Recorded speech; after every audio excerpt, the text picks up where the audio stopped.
good afternoon, everybody. Narendra and I will talk about security and in big data systems. Our agenda would be that we'll talk about what are the kind of problems, and then focus on one specific area which we think is important in terms of providing security. We'll focus more on that as we go forward.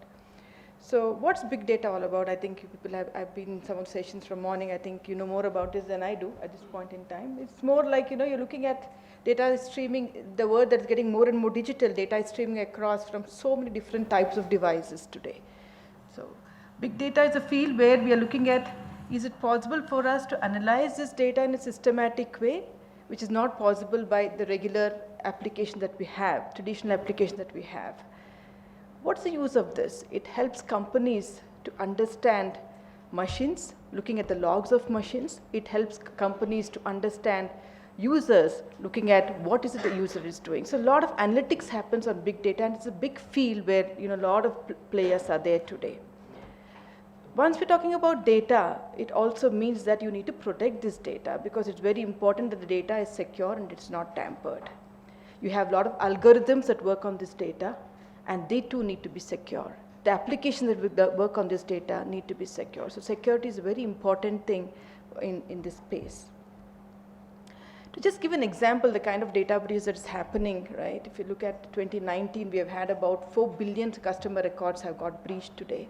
Marriott Hotel is facing it's been sued for about 124 million in the European GDPR because of having failed to protect customer data. Today in the machine learning and deep learning world, data has become very, very critical, and you need a lot of data, but data also needs to be protected, right? And so the GDPR in Europe today is the General Data Protection Act is coming in, so that a user's data cannot be used unless and until you get certain permissions. So in case of Marriott, it's very interesting. It's from 2014. They acquired, I think, one more chain of hotels in 2014, and looks like the hacking was happening from that time itself. And this was mainly looking at a lot of the military personnel from US. The data that was hacking was mainly from military personnel from US, and a lot of data regarding their credit cards, regarding their passport, everything was hacked continuously. And I think one of the Accenture monitoring tool found that there was a unusual access to some database, and when they went back and checked, it was not their administrator who was using it, somebody else had hacked into the system. And the irony is they had secured the data, they had encrypted some of the data, like the credit card information had been encrypted, but the encryption key was left on the same server where the data was encrypted.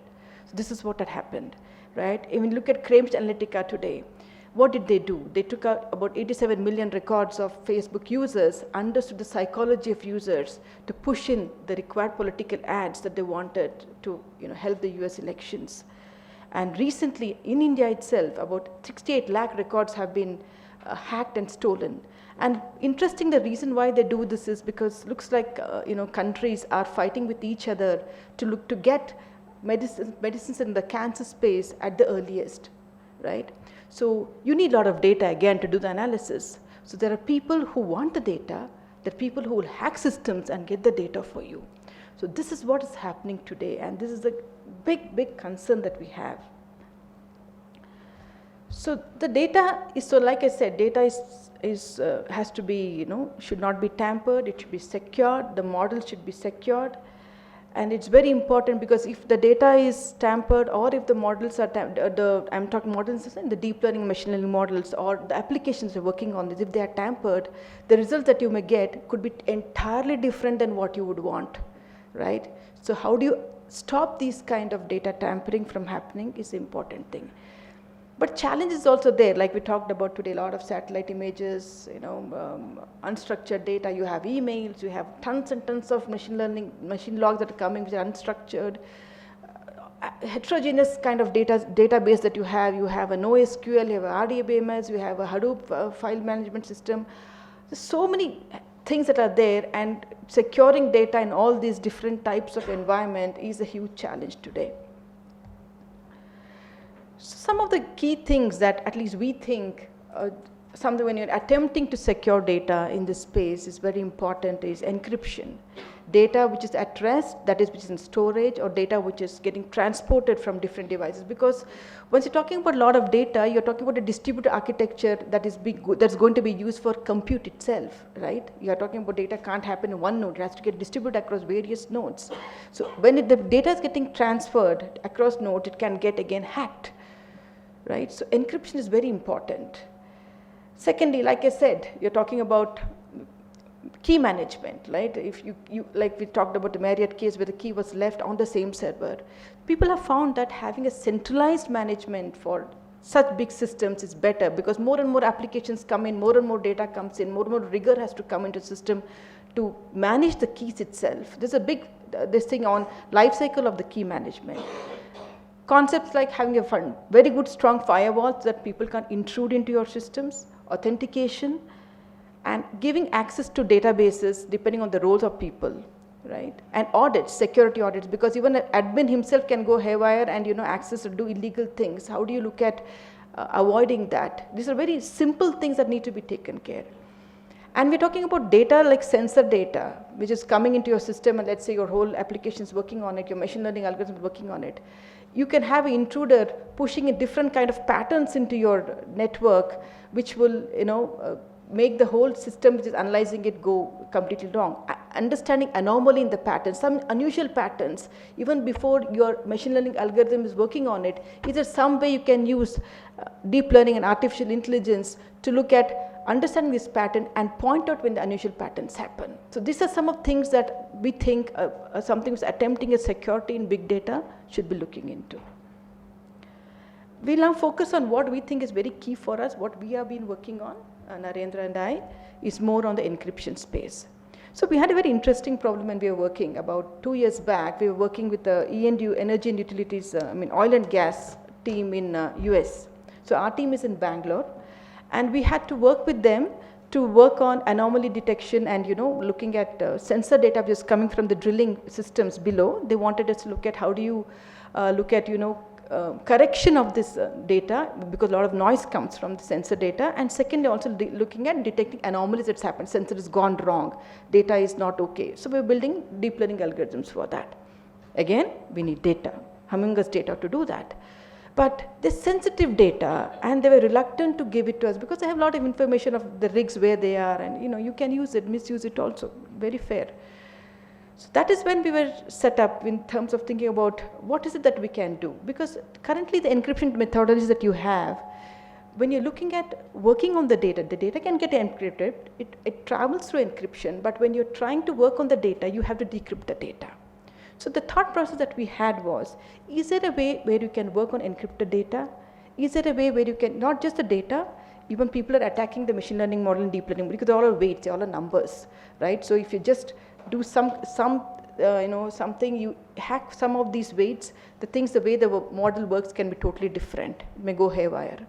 Is it possible for us to encrypt the data, encrypt the models, and most importantly, can you work without decrypting this data? That is what we wanted to look at, and I think that is the area called homomorphic encryption, where you work on data which is encrypted, you do not decrypt the data at any point in time. Okay, so Narendra will take you through the homomorphic encryption. The way we are planning is two things. One is the next 10 minutes he will spend on the theory of it. Then we will run through small hands-on in terms of how you can do the encryption yourself and share the results too. Okay, so if you have any questions now, maybe you can hold it after the session completes. So thank you. Yeah, so good afternoon everyone. So I'll be speaking about what homomorphic encryption is and how can we use it to actually safeguard our data. So homomorphic encryption, as Vinita just explained, is a form of encryption which lets you do your analysis on encrypted data itself. So for example, if you take a simple operation, say I want to add two numbers, say A and B.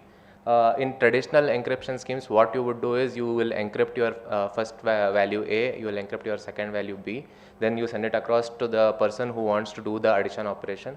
There that person would then decrypt both A and B individually, and then he will do the addition. But what homomorphic encryption allows us to do is, instead of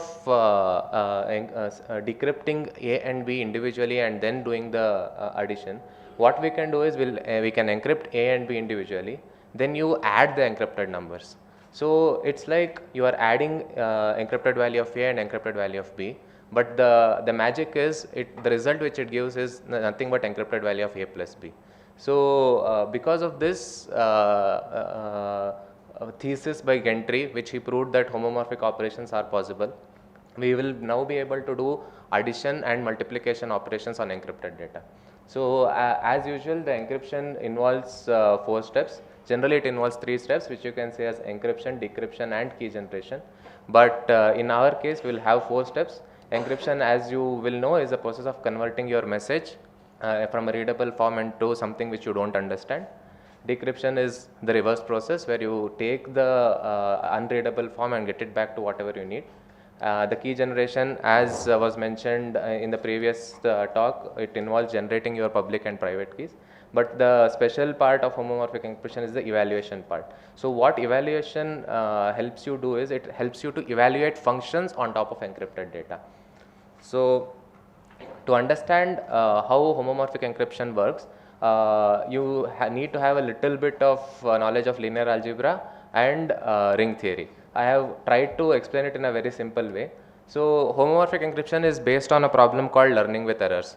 So what learning with errors problem is suppose I give you a matrix of random numbers and I have another one dimension, any dimension matrix, which is your secret key, which is in red, and you have a linear combination of these and we will get the result. So now idea is, you have your result, so you have the blue values with you. Is it possible for you to find the red value? So this is a simple Ax is equal to B kind of solution. You can use a Gauss elimination technique and identify your secret values. But if I do a simple modification to this problem by adding noise onto your existing scheme which I mentioned here, then it becomes a very difficult problem to solve. So what I am doing here is, it is similar. Here it is Ax is equal to B. Now it is Ax plus noise is equal to B. So now what Regev proved is, this is a very hard problem to solve. And the proof of this hardness was related to something called as lattice based crypto systems. So I'll explain the scheme to you first. So what happens is, it is very simple. The scheme is as mentioned here, but it is not as simple as it. What changes is, all the operations will be carried out with respect to a modulo, because it involves group theory, and there are variations of the LWE problem as well, because the generating random numbers also takes some amount of time. So there is a ring version of learning with error problems which will help us do the same thing but in a faster way. So the basic concepts required would be ring theory, group theory and linear algebra. So what happens is, in this case of LWE problem, so you have your secret key which is represented by S, which I showed in the previous slide, and a small noise which you will add to your as a AX plus noise which you add. Then suppose you have a message M to be encrypted. So what happens now is, you generate your public key, which is a public key pair. So it is not a single key, you will generate a pair which is AS plus E. AS plus E, as I mentioned, it is nothing but a linear combination plus a noise added, and A. So A is again a random matrix, as I showed in the previous slide.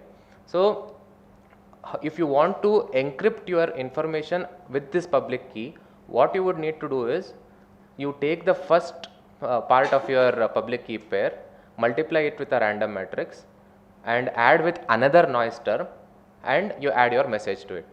Similarly, you have a ciphertext key pair, you take the second part of your public key, multiply it with the random matrix and add another error to it.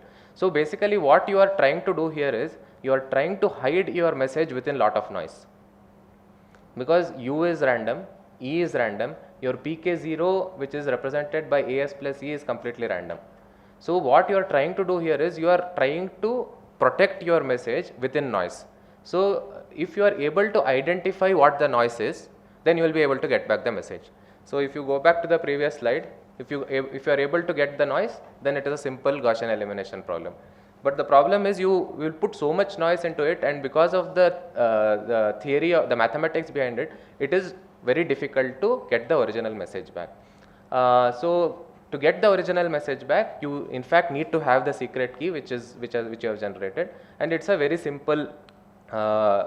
You take the first term of your ciphertext, take the second term of ciphertext and multiply it with the secret key, and you will get the result something like this: your original message with lot of error terms which are getting added. So only thing which you need to do is when you are actually doing the encryption, make sure that the error terms are kind of small, because if you use very error terms which are very big in nature, then your message will be completely hidden and you might not be able to recover it. Okay, so what Regev proved was now we know that I told you that it is a very hard problem to solve, but there is a proof behind it. So the proof is based on something called as the closest vector problem. So, so all these homomorphic encryption schemes belong to a class of cryptography algorithms called as lattice-based crypto systems. So why do they call it lattice-based crypto systems? Because for a lattice-based crypto system, you either need to put your problem in terms of a lattice problem, or you need to provide the proof in terms of the lattice problem. So closest vector problem is a very well-known problem which is hard to solve. And what Regev proved was, he proved that the learning with errors problem is equally hard as the closest vector problem. So now what I can claim is, since it is very hard in nature and it allows us to do homomorphic operations on it, it's a very good candidate to do analysis on top of encrypted data. So what are the types of homomorphic encryption available? So there are three types. One is the partial homomorphic encryption.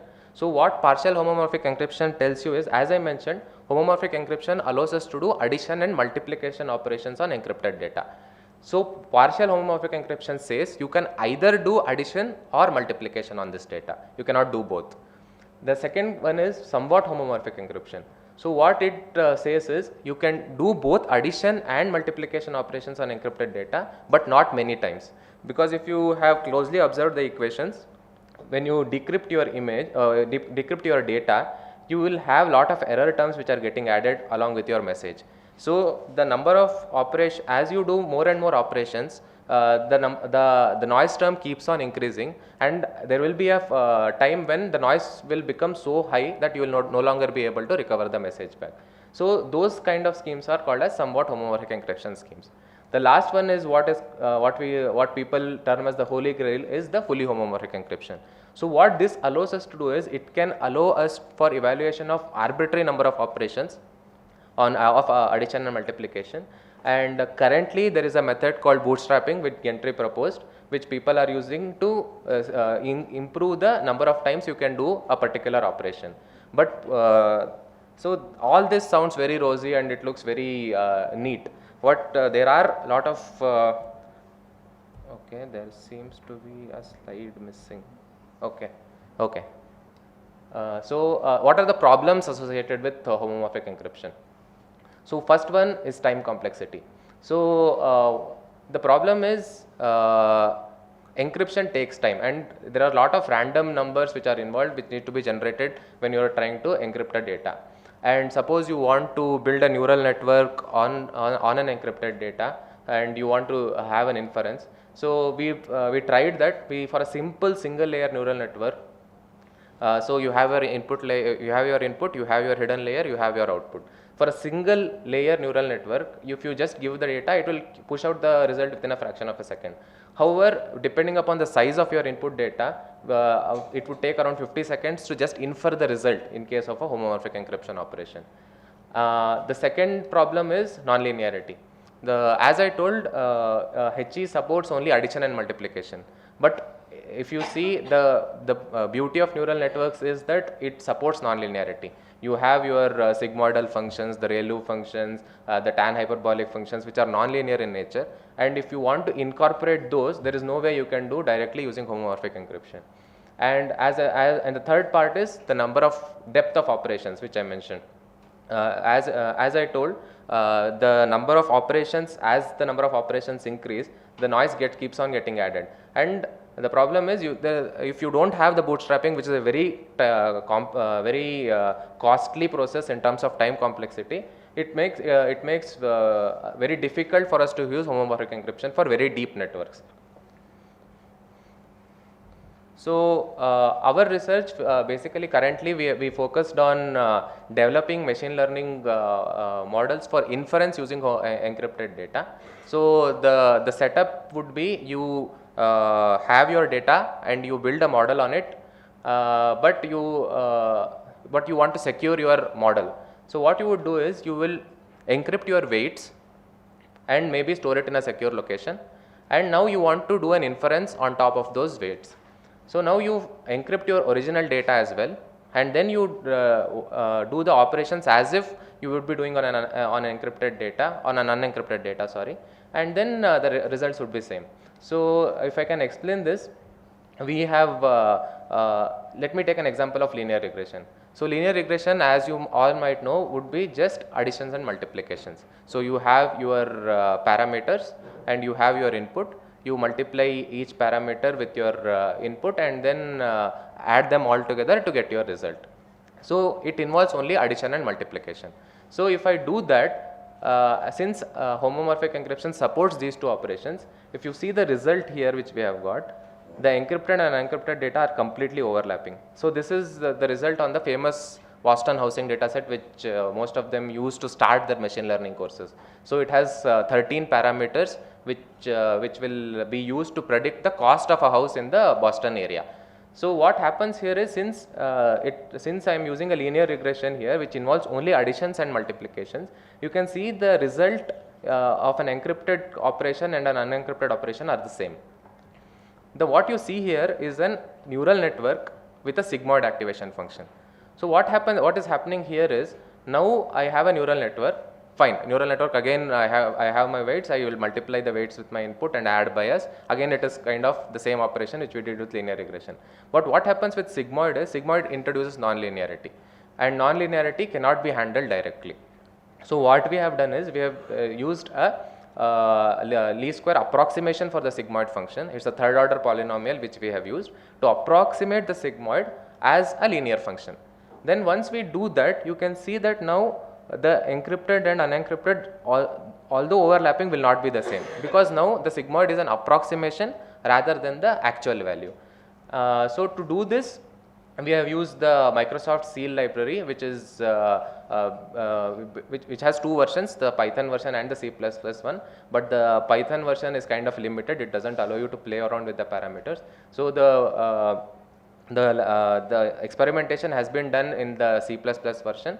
So what the hands-on session we have planned for you is, we want to implement the same linear regression part which you have done here on the cloud instances of yours. So I'll explain to you exactly the setup. So can I open the cloud instance? So what I have done is, I have created a simple UI where you can choose the sample number for which you want inference. So what I have done is, I have taken the Boston dataset, I have already trained the model and have already taken the coefficients and saved them. So now what you would need to do is, you are given a new input value, you need to multiply your input data points along with the coefficients which I have already generated, and then get the result. Then what we will do is, we will see if the result which you are getting is the same as the unencrypted data result which I have already saved in the model. So to do this experiment, we will use a Python version of the Seal library. It's called PyFHEL. So this file also contains the instructions to how to install the PyFHEL library if you want to try it out yourself. And it also has a few examples which you can use for your analysis. So I'll just increase the font size. Basically, this file will give you an introduction of how to use the PyFHEL library. So here you can see you have to set up your context.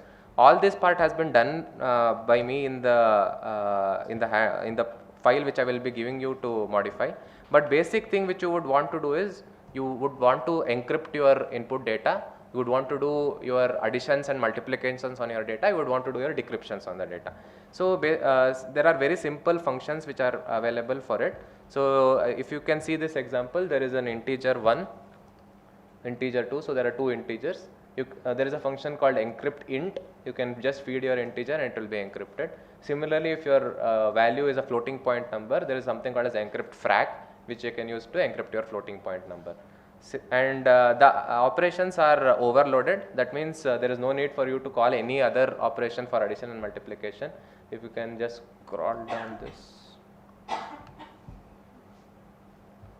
So normal addition, subtraction and multiplication will work on ciphertext as well as if it were working on the plain text. And you would need one more function, which is the decrypt function, which is very easy again. You do your operations whatever you need and you just feed that ciphertext to your decrypt function. If your result is an integer, use decrypt int. If your result is a floating point number, you can use decrypt frac. So this is kind of guide for you to use those functionalities. So okay, you can, there is a Spyder environment which is set up here. You can open Spyder and you can import the file. So once if you have your Spyder open, what you can do is you can, okay,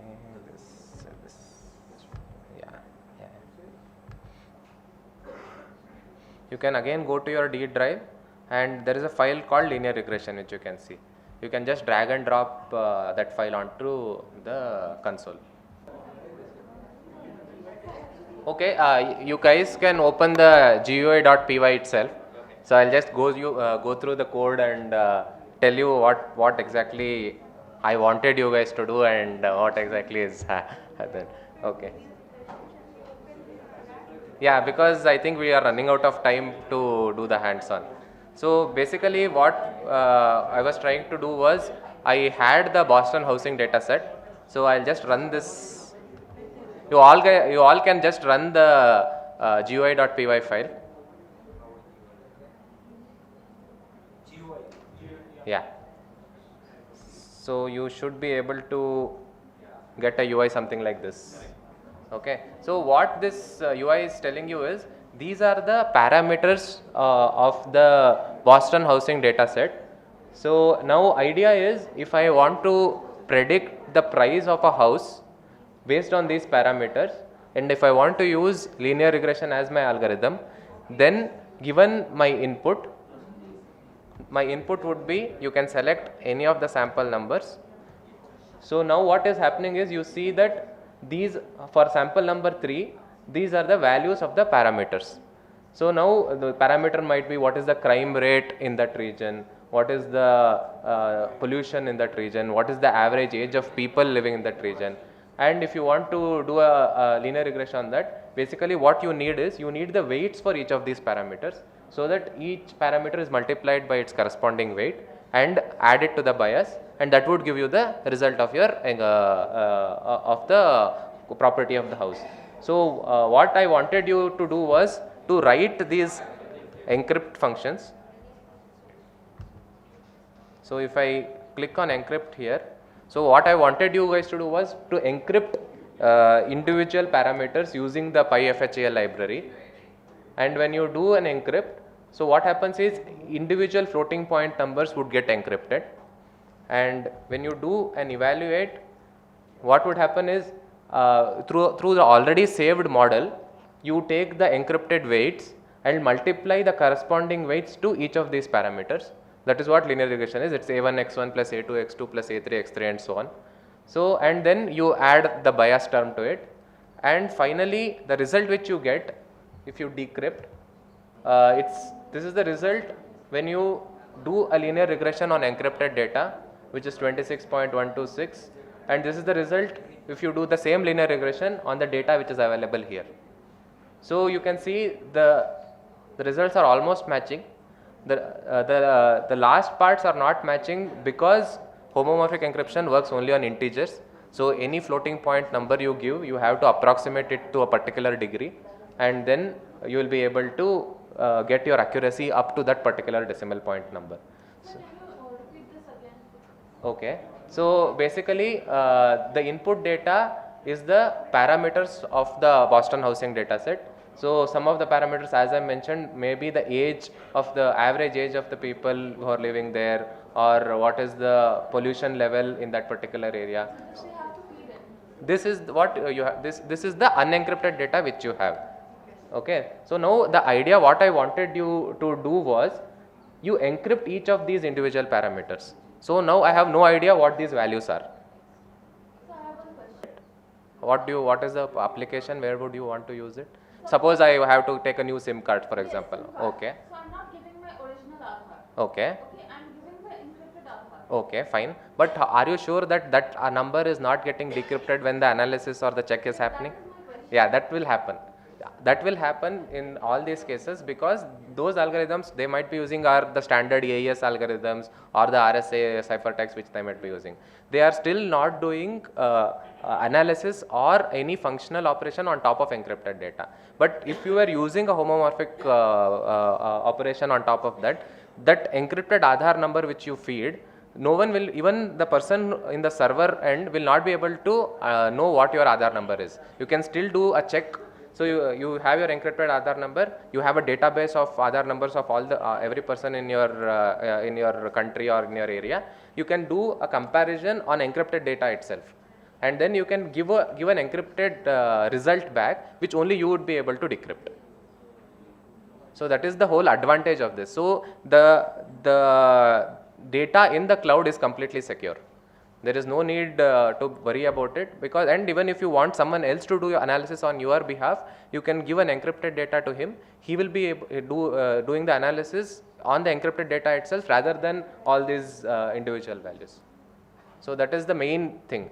So, but as I told, the limitations are still many. So it's a current research problem which we are trying to see whether we can crack it or not. Program, okay. It's with you guys have it on your machines, right? Okay. So the first function is the context, loading the context. So basically, what, as I mentioned before, the model I have already built for you, and I have saved the public key, the private key with which I have built my with which I have encrypted my weights which have come out of the model. So this is just I am loading those encrypted weights from my file. And this is the data path where you are loading all the parameters file. So this is the test data which you are loading, and the encrypt data is where you encrypt each and every. So encrypt data function, what it does, it takes individual floating point numbers and it puts it into a ciphertext. And load model. One second. Okay. So the load model, what it does is it loads the coefficients and the bias part. This is for the unencrypted data, and you encrypt your coefficients. So as I told, I have already built the model. I know the coefficients for the data which for the training data. Now I encrypt those coefficients and I have put it into CTXT coefficient, CTXT bias. So this represents the ciphertext for the coefficients and the ciphertext for the bias. And the next function is the inference function. So you want to infer the linear regression part. So what you do is you take your encrypted, so this is ciphertext data which you will encrypt, which was supposed to be done by you, and then you multiply it with the coefficients, and then once you multiply each and every coefficient with the corresponding data point, you add it to the bias term, and that should actually give you a resultant ciphertext. So again, this is the result in the ciphertext form. It is no longer, it's not plain text.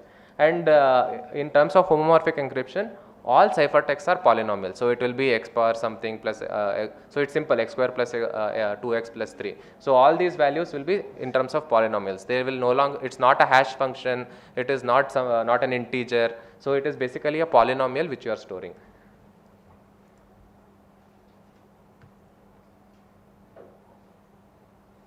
Okay. So coming down, you have I have given a default sample value. So you load your context. So loading the context will load your public and secret keys for you to encrypt your data. Then you load the model itself where you are encrypting the weights of the already trained network, and you load the data set, from which you want to do the inference. Then you load. So here what I am doing is I want to see what is the result when I compare it with an unencrypted computation. So I have already stored that in an NumPy array, and I am just loading it to for the comparison purpose. And this part is all for the UI part. All the below part is for UI. So I have created functions for encrypt, evaluate, and decrypt. So when you press those buttons, these functions will be getting called. So this function will call the encrypt data. This will call the infer-LR, which I mentioned before. This will just decrypt the result. So this is what the basic thing is. All the below part belong to the UI thing. So this has nothing to do with the technical part of the application. So basically, what I wanted you to do was to get a feel of how you can actually work on encrypted data. So we are now able to do inferences for neural networks, for convolutional neural networks, for recurrent neural networks on encrypted data. Now the next step or the next challenge is it possible for us to train neural networks on encrypted data? So that is what we are trying to attempt. Yeah. You're actually not leveraging the non-linearities that the deep learning model can give, right? Because you're essentially making it linear. Yeah, we are making it linear, not exactly linear. We are trying to do an higher order polynomial approximation. So it might not be just x. So it might be x cube plus 3x or x power 5 plus 4x square. So it's not exactly linearity which we are, but what I am trying to do is I am trying to convert my sigmoid or my ReLU function in a way where I can compute them with just multiplications and additions. So I just want to know whether it would do better than a machine learning model, or it would just Definitely be like it will not do better than the machine learning model, because you are approximating the functions. but something like a multinomial. But the whole advantage with machine learning is if you are doing a classification, you need not go into that accuracy, because even 0.95 or 0.98 will still be able to help you do a classification. So the accuracies are not much of a problem in this case. So that is why we can leverage this there. Or there is a research area which we can target to see if we can do some non-linearity itself into homomorphic encryption. So that would be a very useful thing if we can do it. Only you can actually use it with deep learning, right? Otherwise, it Even would now be we can use it. As I told, we have used it in CNN, we have used it in RNN, we are able to get the same results as we were using with the unencrypted data. But only thing is, the limitations would be if your number of layers are huge and you don't do a bootstrapping, then it's a limitation, because the noise would be too high and you will no longer be able to get the result back.